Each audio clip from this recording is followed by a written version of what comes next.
Hello viewers, আসসালামু আলাইকুম। আপনাদের প্রিয় কুকিং চ্যানেল এবিস কিচেনের পক্ষ থেকে সবাইকে স্বাগত জানাচ্ছি। আজকে আমি আপনাদের জন্য ডিমের একটি মজাদার ও ভিন্নধর্মী রেসিপি নিয়ে চলে এসেছি। খুবই অল্প সময়ে আপনারা রেসিপিটি তৈরি করতে পারবেন এবং আশা করছি আপনাদের সবারই রেসিপিটি ভালো লাগবে ইনশাআল্লাহ।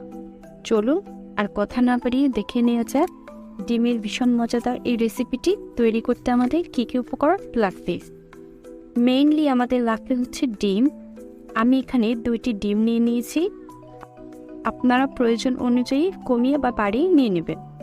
শুধুমাত্র খেয়াল রাখবেন এক্ষেত্রে মশলার পরিমাণটা কিন্তু কমিয়ে বাড়িয়ে নিতে হবে।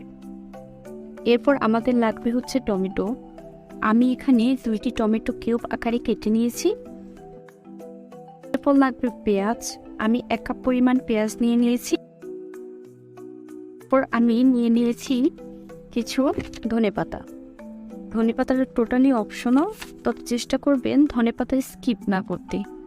ধনেপাতা দিলে স্বাদটা বহুগুণে বেড়ে যায়। এরপর লাগবে 4-5টি ফালি করে কেটে রাখা কাঁচামরিচ, হাফ চা চামচ মরিচের গুঁড়ো, হাফ চা চামচ আদা ও রসুনের পেস্ট, হাফ চা চামচ হলুদের গুঁড়ো, হাফ চা চামচ ধনিয়ার গুঁড়ো। চুলায় একটি প্যান বসিয়ে দিয়ে দিচ্ছি কিছুটা সয়াবিন তেল। তেলটা ভালোভাবে প্যানের মধ্যে ছড়িয়ে দিচ্ছি।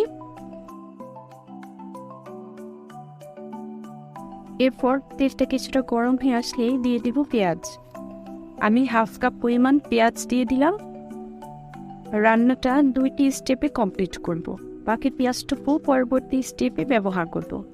পেঁয়াজগুলো একটু নেড়ে চেড়ে তেলের সাথে মিশিয়ে নেব।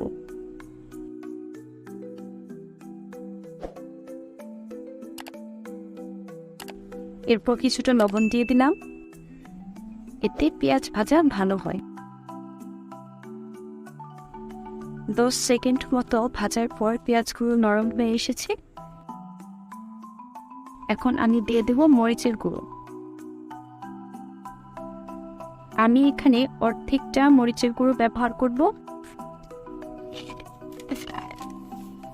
এরপর মরিচের গুঁড়ো নেড়ে চেড়ে পেঁয়াজের সাথে মিশিয়ে নেব।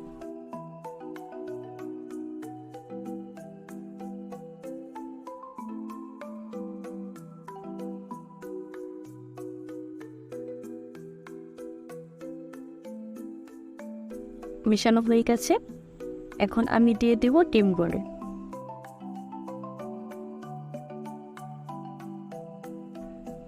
নেড়ে নেড়ে ভালোভাবে মিশিয়ে নেব।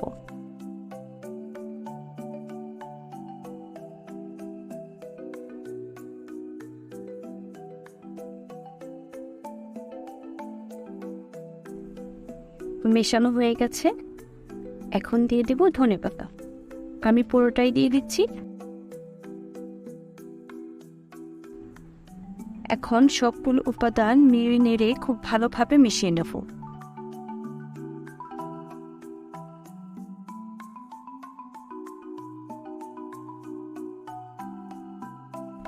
মেশানো হয়ে গেছে। এখন আমি এগুলো একটি বাটিতে তুলে রাখবো।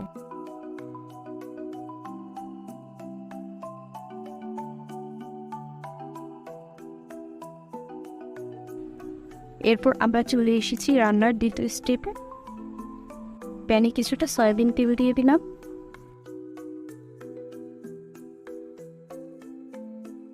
এরপর বাকি পেঁয়াজটুকু দিয়ে দেব। এরপর দিয়ে দিব ফালি করে কেটে রাখা কাঁচামরিচ। পেঁয়াজগুলো হালকা বাদামি না হওয়া পর্যন্ত ভেজে নেব।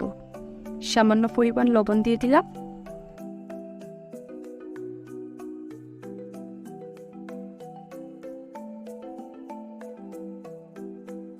পেঁয়াজগুলো রং পরিবর্তন করতে শুরু করেছে। প্রথম স্টেপে ব্যবহার করার পর যেটুকু মরিচের গুঁড়ো বাকি ছিল সেটুকু দিয়ে দেব।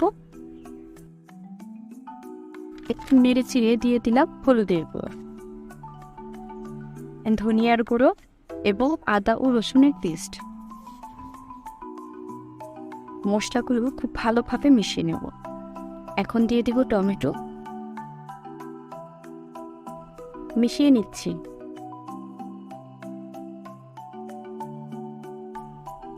মেশানো হয়ে গেছে। এখন দিয়ে দিব প্রথম স্টেপে ভেজে তুলে রাখা ডিমের ঝুড়িগুলো। এখন মিশিয়ে নেব ভালো করে।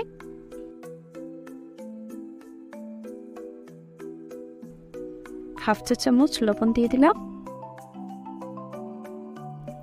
আরও কিছুক্ষণ মিশিয়ে নিলাম। এরপর দিয়ে দেবো পানি।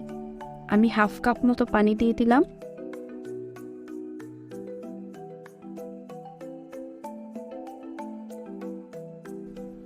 এরপর ঢাকনা দিয়ে ঢেকে দিন। 2 মিনিট পর ঢাকনা খুলে দিচ্ছি। পানি একেবারেই কমে এসেছে। এখন খুব ভালোভাবে নেড়ে নেড়ে পানি একেবারে না শুকানো পর্যন্ত ভেজে নেব।